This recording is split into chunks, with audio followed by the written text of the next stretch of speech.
Hey guys, welcome to Advices Media, and this is Amit here, and here I am going to do the quick overview of the Xperia Z2 Android smartphone.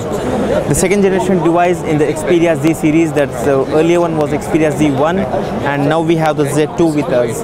This was just unveiled at the Sony press conference an hour back, and we have here the quick hands-on on the same. So here, this is the physical overview. I personally feel that this smartphone looks very similar in terms of the form factor and the looks and the feel with the Sony Xperia Z, while it comes with some power pack features. First off, the earlier device was running Snapdragon 800 processor, while this one runs on Snapdragon 801 processor. Let's first off check out the physical overview of this smartphone. So here on the front you have the 5.2 inches display. On the bottom you have the speaker grill, and on the left you have the micro USB cable slot with the slot for inserting your SIM card. On the right you have the volume rockers, the on-off switch, a dedicated camera button, and the on-off switch for the smartphone. On the back you have the Sony G lens, which is 20.7 megapixels, and along with that you have the NFC tag and the Sony branding on the back. So overall, when you look at this smartphone, it looks very similar to the Xperia Z1. It's available in a few different color options, and I was actually expecting something curvy or a bit kind of flexible display, but that's not the case. It's actually hard rectangle or straight borders on the sides. So overall, that's the Xperia Z2 Android smartphone. And let's look into the software and the UI of this smartphone. So here the smartphone comes with the triluminous display, which is something which I have personally not liked, because I am more of a fan of the Samsung or the LG display, because those look more vibrant. This one actually tries to give you some kind of artificial colors. Let's go to the settings and check out the options and other stuff around this smartphone.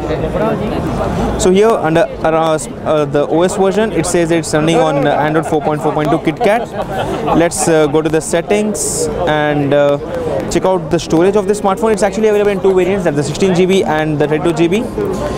While the 16 GB is the one which we are running here, and out of 16 you actually get only 11.57 GB out of the box.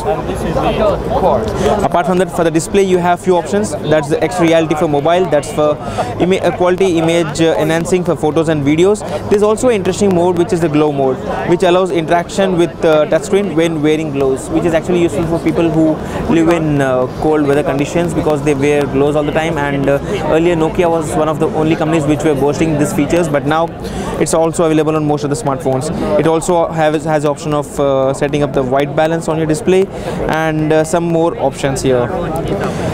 Talking about the camera, it comes with 20 megapixel camera, but this time Sony has again impressed us with something which is what I have always been a fan of. That's more pixels and more 4K video recording. The smartphone comes with many different video recording options. The first one is Superior Auto, which takes photos and videos with automatically optimized settings. The second option is the manual mode, wherein you can set up all the options.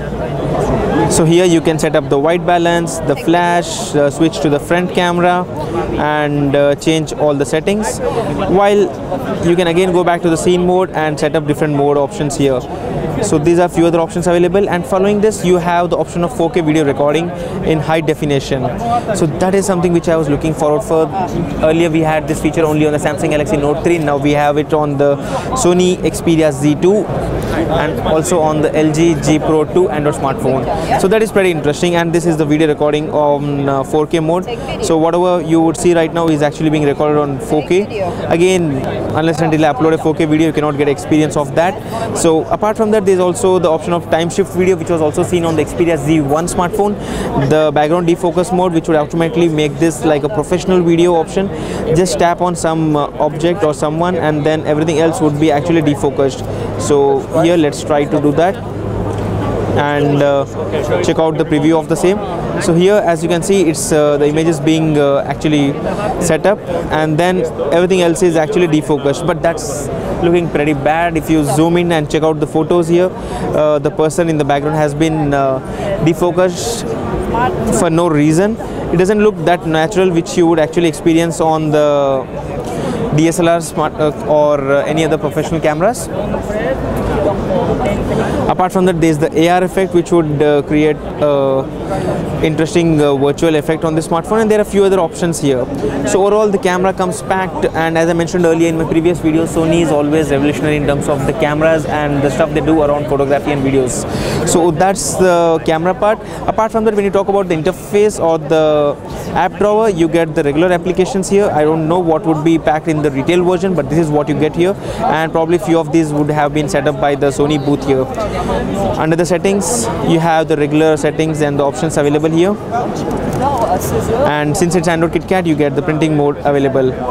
So overall, these are few of the options and a quick demo of the interface and the camera demo on the Sony Xperia Z2 Android smartphone. Also, don't forget that this smartphone comes with the waterproof and the dustproof feature, which is also certified by the AP58 ratings, and which has always been one of my favorite, and that's the reason I was actually recommending you the Xperia Z1 series, and now that's also packed into this. And again, my second favorite feature, that's the 4K, is also packed into this. So overall, a pretty good smartphone. Let's see what would be the final pricing of the smartphone in retail, and let's compare that with the Samsung Galaxy S5, and then we can know which would be the best recommended smartphone. So this was a quick hands-on and an overview of the Xperia Z2 Android smartphone on Advices Media. Do give a thumbs up and let us know if you have any comments in the section below. Thanks for watching. Have a great day.